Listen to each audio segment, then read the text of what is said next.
Bonjour à tous mes chers téléspectateurs. Aujourd'hui je refais une vidéo sur les légendes urbaines ainsi que sur des contes de différents pays.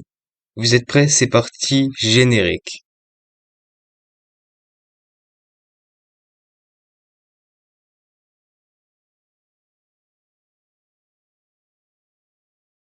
Cette créature fait partie du folklore américain, notamment dans la région des Appalaches. Il est décrit comme un redoutable hybride entre un lion des montagnes et une femme. Certains disent que le Wampuscat erre dans la nature sauvage, émettant des sons étranges qui terrorisent ceux qui le croisent sur son chemin.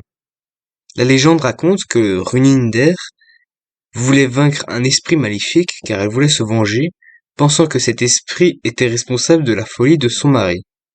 Elle s'équipe d'un masque et de l'esprit d'un chat des montagnes. Elle surprend et vainc l'esprit, devenant la protectrice de la maison de la tribu. Certains pensent que l'esprit de Runinder réside dans le Wampuscat, gardant les terres de sa tribu Cherokee contre d'éventuelles forces obscures. Dans la région des Appalaches, le Wampuscat est connu sous différents noms. De Kaliwampus à Whistling Wampus, la rumeur court disant que la bête apparaît au crépuscule ou à l'aube. Une autre légende raconte que c'est une femme qui a été punie pour sa désobéissance ou pour son implication dans une sorcellerie et qui a été transformée en bête féline. Le 17 décembre 1918, le Wampus aurait été vu selon un journal local errant dans une grande crête. Puis la créature aurait été responsable d'une série de morts de bétail mangeant des chiens, des porcs et d'autres animaux de ferme.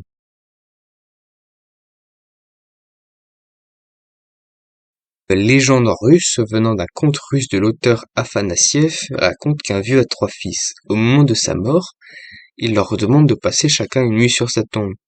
Les 2 fils aînés refusent et c'est le plus jeune, Ivan l'Idiot, joli nom, qui se dévoue. Chaque nuit donc, Ivan l'Idiot va sur la tombe de son père. Son père sort de sa tombe chaque nuit et voit que c'est son fils, le plus jeune, qui le veille. Il invoque alors un cheval magique, Sivko Burko, qui lui demande de servir son fils comme il a servi son père. Un jour, le tsar veut marier sa fille.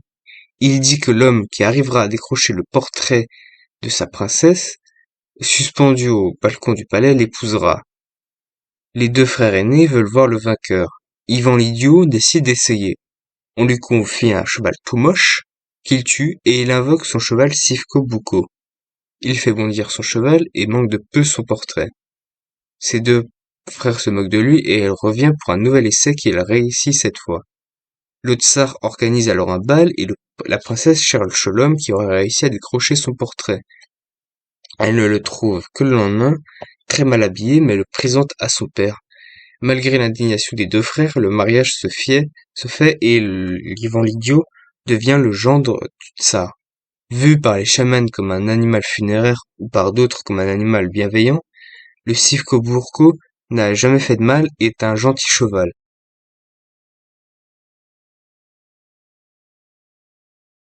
Le Klaubotermann est un être issu de la mythologie germanique et dont l'origine est située en Allemagne du Nord. Il s'agit d'un elfe qui est protecteur tantôt des ruisseaux et rivières, tantôt des mers et océans.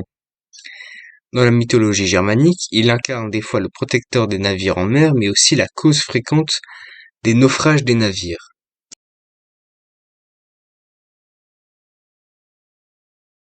Les gobelins sont des créatures légendaires de forme humaine et de petite taille.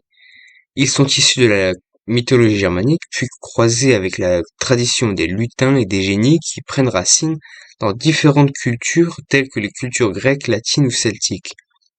On les décrit de différentes manières.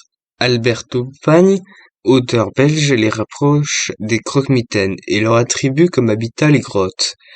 Karl Grune leur attribue aussi ce lien avec la terre.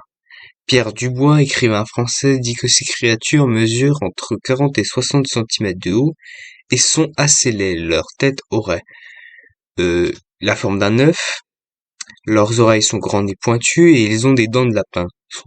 En somme, pas très jolis.